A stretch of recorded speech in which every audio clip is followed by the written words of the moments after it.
Hello everyone and welcome to Fifth North. I'm Demir and today we're talking about the Sony FX3.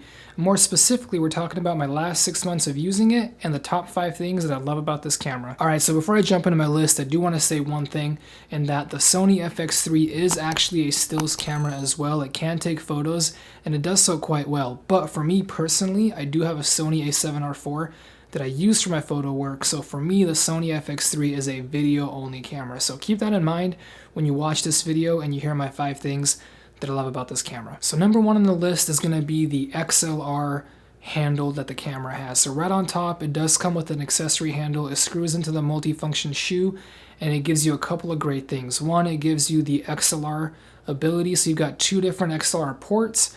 Lets you connect to multiple microphones, as well as it does give you a place to hold the camera, a great way to kind of carry it around and shoot at different angles, especially low angles.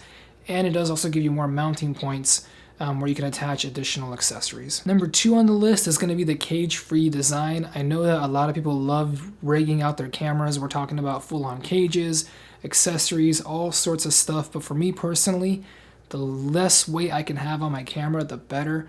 And not having to add a cage to add accessories definitely helps me keep weight down. The camera has accessory threads on each side of the camera, on top of the camera, and on top of the handle itself. So you've got a lot of different places to mount things without having to add the additional weight of a cage. Number 3 on the list is going to be 2 matching card slots.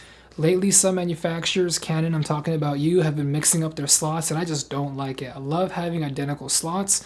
That way, if I want to shoot redundant, I can without sacrificing speed.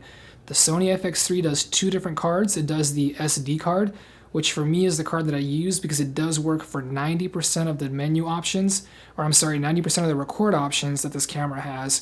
And then it also has the CF Express Type A card, which is going to work for the really high bitrate stuff that it can shoot.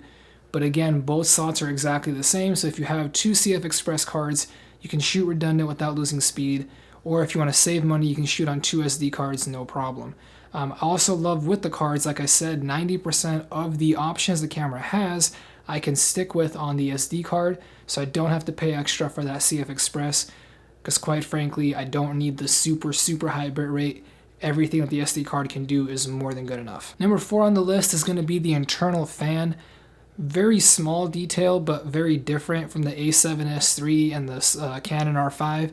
Is you're not going to have the overheating issues that other cameras suffer. With an internal fan, the camera can stay cool, it can kick on when it needs to, and you know that you're able to record for much longer periods of time without worrying about your camera overheating. Number 5 on the list is going to be 2 decisions that Sony made, which I love. One is going to be the flip LCD screen. I know it sounds kind of silly, but a lot of Sony cameras don't have it, so having a flip LCD is fantastic for a video camera, and the fact that they chose not to put an EVF on the camera. Like I said, I don't use it for stills, so I literally have no use for an EVF, so I love the fact that they left that off to save money, to save space, to save weight, all that good stuff. Having no EVF is perfect for this camera. Alright, so now that I've told you the 5 things that I love about this camera, let me tell you the 5 things that I hate about this camera.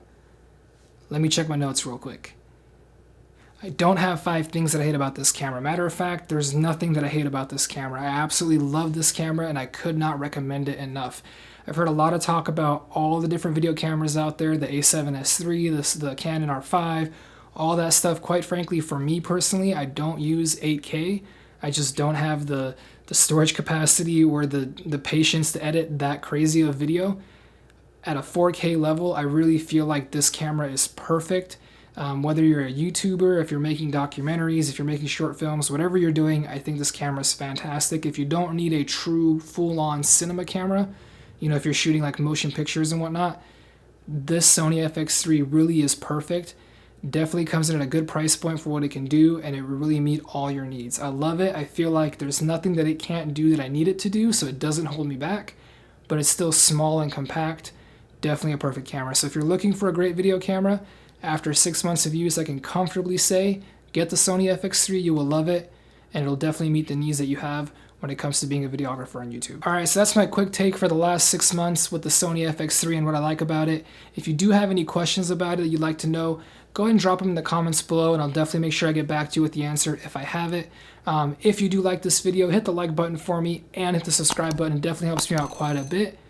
And with that being said, have a great night. I will see you guys in the next video. Peace.